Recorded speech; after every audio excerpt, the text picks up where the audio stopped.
I want to go back to last night. I think my favorite part of the walk-off was seeing you celebrate. What goes through your mind in moments like that? Nothing. It's like that's one of the more fun experiences you can have playing baseball. So nothing really goes on upstairs at all, and yeah, just getting to kind of experience that with the crowd and then run over to your boys is always special. But came a little too close to hitting somebody with my helmet yesterday that I actually wasn't really too happy with myself about. So celebrating responsibly, I guess, is my favorite part about it. Wait, what? I might have missed that. I personally think I came a little too close to their catcher with my helmet toss and ran off, kind of wondering if it was too close. But I'll definitely I like him a lot, and I'll make sure to at least acknowledge that today. But I think in the grand scheme of things, when your emotions get big like that, that's why I said nothing really goes on upstairs. So yeah, the emotions of just the season for you, when things are going the way that they are right now, does it feel different showing up to the ballpark? No, this last year, if you ask me that question, yeah, probably. But I've a point of emphasis for me this year has just been making sure that I am looking forward to showing up and enjoying my time here more than anything, because we spend more time in here and around everybody with the idea in mind that it's usually more time than we spend on the field. So Counts and I have talked about that a little bit. I've talked with some other guys about it, but just I think this year specifically, I've really appreciated every day that I've been here, and I've showed up to the park every day with a different mindset than in the past. Yeah, and I kind of want to compare a little bit of you had that hot stretch to the start of the season last year, and obviously things have been going really well for you lately, but they're very different.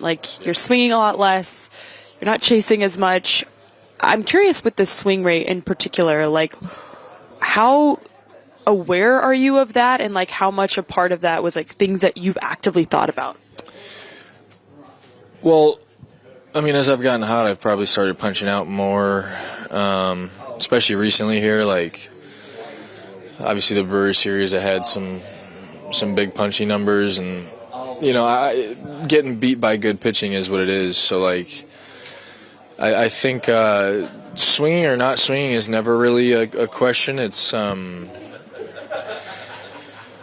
growing up as a hitter and going up there with a better plan every time, and I think what follows is better swing decisions. So I think with that, you're going to swing less if you're swinging at better pitches.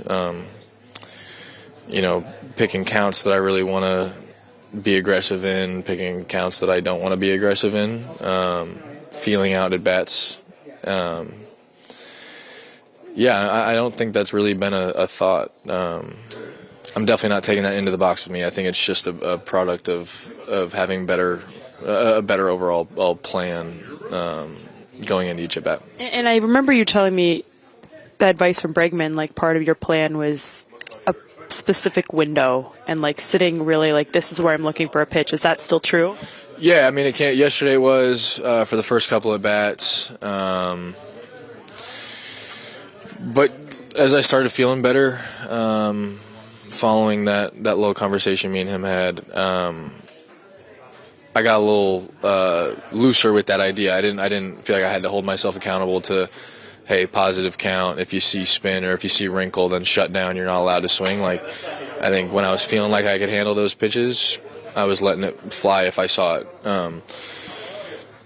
But yeah, that's definitely still something I keep in mind, depending on the day, how I'm feeling, who we're facing. If we're facing a guy like Mizrowski, I'm going to be on attack just because he doesn't walk guys. But guys with higher walks, that may be the plan I take into the box for sure. Okay, I want to talk about the defense and the numbers. I mean, they're incredible, honestly. Do you evaluate yourself defensively in season? And if so, where do you view yourself defensively? No, I don't. I mean, I think I'm the best in the game. I think I will be the best in the game for as long as I'm healthy and playing. I haven't felt my best. I think for as long as I did last year, but if I were to evaluate anything, I think the throwing decisions have been good. I got some work to do on balls on the ground, I think, and just confidence with my glove. But I think I'm most proud of where we're at as kind of a whole outfield unit. Even when guys like JD come up, like we're all working very cohesively together. Like Happer and I, I'm lucky enough to have 3 seasons now with him, and like we know each other really well out there. So I think that left center gap was kind of a talking point for us. And it's been really clean over there, I think.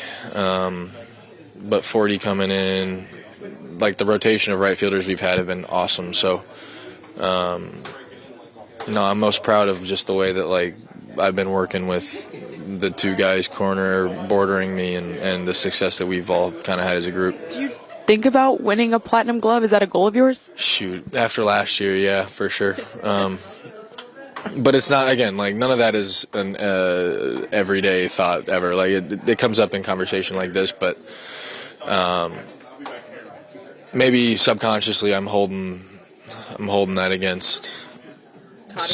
Well, not Tatis, because that's the other thing about, I believe in myself enough to know that I'm the best in the game, but you go watch guys like him, you go watch guys like Rafaela, he's my favorite outfielder in baseball. Like, I just appreciate what they do. So definitely not holding it against Nando. Maybe Stevie with Rawlings. I've let him hear it a little bit, but no, I appreciate what he does, and if anything, like that just makes it more of a little fun competition come off season when we get to sit there and anticipate who's going to get it. I love that. Okay, we had talked a little bit about the new setup for you, and you had mentioned you watched Anthony Rendon. How long have you been watching him, and kind of what do you take away from him? When Males and I looked over my setup from last year at the end of the first half, it started with whatever it started as, and then like just as I had enough time with it for a couple weeks, I just kind of do what I normally do and play around with stuff, and I just like watching people and imagining what they feel like in the box, and I feel like that's how I tend to emulate things, and that's really all it is. So I haven't maybe watched it more than 2 or 3 times, but I'll go on dives and just like check him out. We talked about Schwarber, like check him out. But I'm watching everybody, and mostly righties, but I like the Rendon just for the setup purposes. Like we don't have the same swing. Me and Schwarber don't have the same swing either, so it's never about the swing. It's just with those guys, it was watching how they kind of stand in the box. Okay, and then last thing, do we have any of your cleats that we can show? Because I want to show the people. This is kind of cool what you did and why you did it. Can you explain this? Well, yeah, I'll show these ones because these are going to be for the Friday jerseys. New Balance has absolutely killed it with my new specs this year. But for the Fridays, we obviously have the Chicago Blues theme and all that. So